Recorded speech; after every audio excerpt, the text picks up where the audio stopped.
हाय दोस्तों, मैं CP sir अपने यूट्यूब चैनल मैथ मस्ती विद सीपी सर में आपका स्वागत करता हूं। ठीक है, आज हम पढ़ेंगे पार्ट 4 नंबर सिस्टम का। चलिए ठीक है, देखिए बात करते हैं परिमेय संख्या की। तो परिमेय संख्या क्या होता है? परिमेय संख्या को इंग्लिश में कहते हैं रेशनल नंबर। क्या कहते हैं? Rational numbers. ऐसी संख्याएं जिन्हें p बटा q के रूप में परिवर्तित किया जा सके तथा p q पूर्णांक हो और q इज नॉट इक्वल 0 हो तो उसे परिमेय संख्या कहते हैं। इसे q से प्रदर्शित करते हैं। इसे q से प्रदर्शित करते हैं। तो q बराबर हमारा जो होगा वो होगा p बटा q and p q belong to z and q is not equal 0 तो उसे हम परिमेय संख्या कहेंगे। क्या कहेंगे? परिमेय संख्या कहेंगे। जैसे उदाहरण में तीन को हम क्या लिख सकते हैं? 3 बटा 1 लिख सकते हैं। 3 और 1 दोनों हमारे क्या हैं? पूर्णांक हैं। 3 और 1 क्या हैं?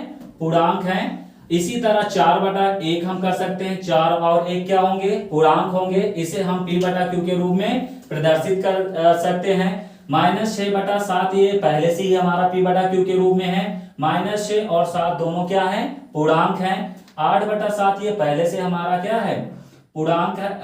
8 बटा 7 p बटा q के रूप में है और 8 और 7 ये दोनों क्या है? पूर्णांक हैं। इसलिए ये संख्याएं क्या है? परिमेय संख्या है। यहाँ पर अगर हम देखें तो ये हमारा 4 को हम अगर वर्गमूल निकालें 2 गुणे 2 तो ये हो जाएगा 2 और 2 को हम लिख सकते हैं 2 बटा 1। क्या लिख सकते हैं? 2 बटा 1 और ये भी हमारा क्या हुआ?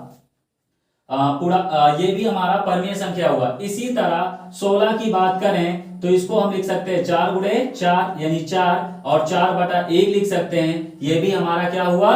परिमेय संख्या हुआ। 4 बटा 1 यानी p बटा q के रूप में है और यहाँ पर 4 और 1 दोनों क्या हैं? पूर्णांक हैं। इसे हम p बटा q के रूप में प्रदर्शित कर सकते हैं। इसलिए ये भी क्या है? हमारा परिमेय संख्या। इसी तरह √9 को भी हम क्या है? आसानी से कर सकते हैं कि 3 गुणे 3 यानी कि इसको हम लिख सकते हैं 3 और 3 भी हमारा क्या होगा?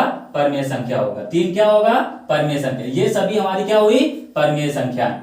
यहाँ पर ध्यान देने वाली बात यह है कि यदि करड़ी में यानी घात की करड़ी कोई a है तो करड़ी के अंदर की संख्या जो a है, a के गुणनखंड की घात। ध्यान दीजिए ये संख्या लिखा हुआ है।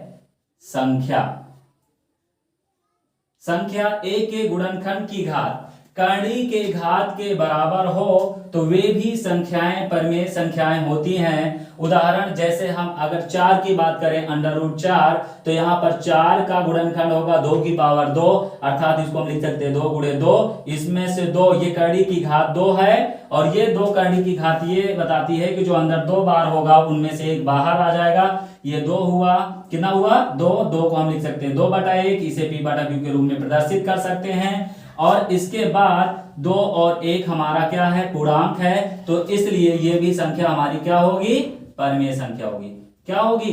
परिमेय संख्या। इसी तरह ये हमारा घनमूल है। घनमूल को भी हम क्या लिख सकते हैं? 2 की पावर 8 को हम लिख सकते हैं 2 की पावर 3 अर्थात इसको 2 गुणे 2 गुणे 2 लिख सकते हैं और यहाँ पर पावर 3 लगा दें। ये 3 पावर हमें ये बताता है कि जो अंदर 3 बार होगा उनमें से एक बाहर आएगा। इसको 2 बटा 1 को हम क्या करेंगे?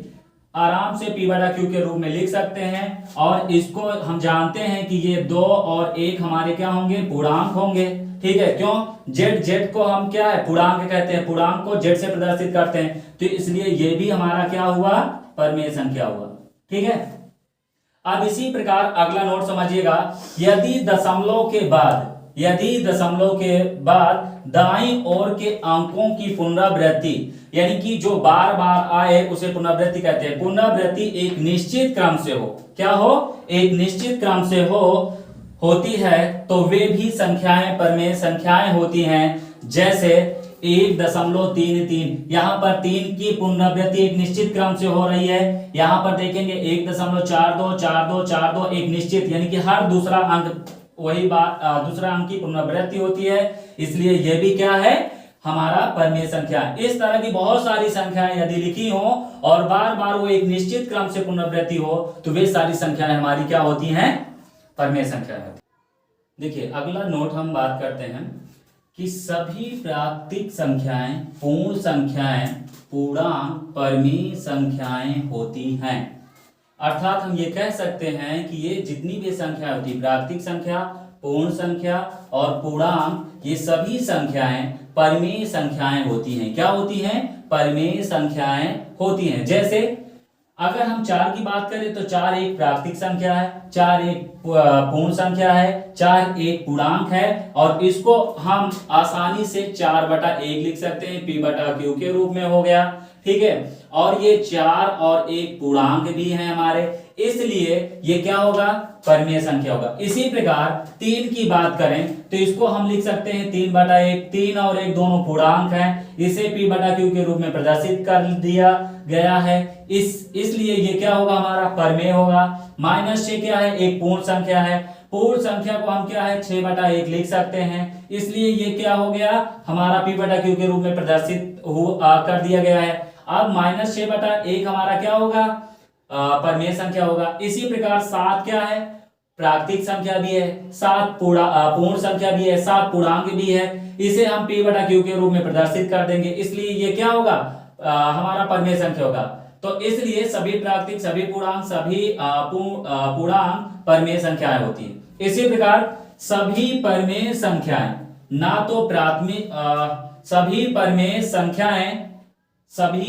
संख्याएं प्राकृतिक संख्याएं, पूर्ण संख्याएं, पूर्णांक नहीं होती हैं। ठीक है, बड़े ध्यान से समझिएगा, सभी परमेय संख्याएं प्राकृतिक संख्याएं, पूर्ण संख्याएं, पूर्णांक नहीं होती हैं। यहां पर ध्यान देने वाली बात है, क्या है, नहीं होती हैं। तो जैसे 4/3 ये परमेय है, परंतु अगर हम यहां पर देखें तो ये हमारा क्या है, प्राकृतिक संख्या नहीं है, ना तो ये प्राकृतिक है और ना ये पूर्ण है और ना ही 4/3 कोई पूर्णांक है, इसलिए ये क्या होगा, हमारा परमेय संख्या, हमारा ना तो प्राकृतिक है और ना ही पूर्णांक है और ना ही पूर्ण संख्या है। इसी प्रकार अगला नोट देखिए, सबसे छोटी परमेय संख्या, सबसे छोटी परमेय संख्या क्या होगी, अज्ञात। सबसे बड़ी परमेय संख्या क्या होगी, ये भी अज्ञात। यहां पर अगर उदाहरण देखें तो मान लीजिए हमारा -3/6,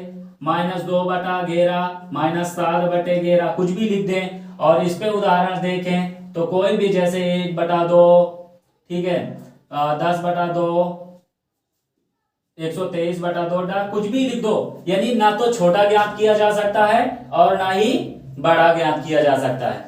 अब इसके बाद देखते हैं अपरमेय संख्या, इसको क्या कहते हैं, इरेशनल नंबर्स। ऐसी संख्याएं जिन्हें p/q के रूप में परिवर्तित नहीं किया जा सकता उसे हम क्या कहते हैं, अपरमेय संख्या कहते हैं। इसे I से प्रदर्शित करते हैं। जैसे √3, √2, √5, यदि हम √3 इसका वर्गमूल, √3 का वर्गमूल निकालें तो इसे क्या है, पुनः हम p/q के रूप में नहीं प्रदर्शित करते। इसी प्रकार √2, √5, √6, √7, इस प्रकार की बहुत ढेर सारी संख्याएं होती हैं जो कि क्या है, कोई पूर्ण वर्ग ना हो, ना पूर्ण घन हो। यदि यहाँ पर कर्ण की घात 3 है तो वो पूर्ण घन नहीं होना चाहिए, यदि कर्ण की घात 2 है तो वो पूर्ण वर्ग नहीं होनी चाहिए। अगर ऐसी संख्याएं ना हो तो वे सभी संख्याएं क्या होती हैं, अपरमेय होती। इसके बाद यदि दशमलव के बाद कोई संख्या दी गई है बहुत सारी और वो एक निश्चित क्रम में पुनरावृत्ति नहीं होती हैं तो वे भी संख्याएं हमारी क्या होती हैं, अपरमेय होती।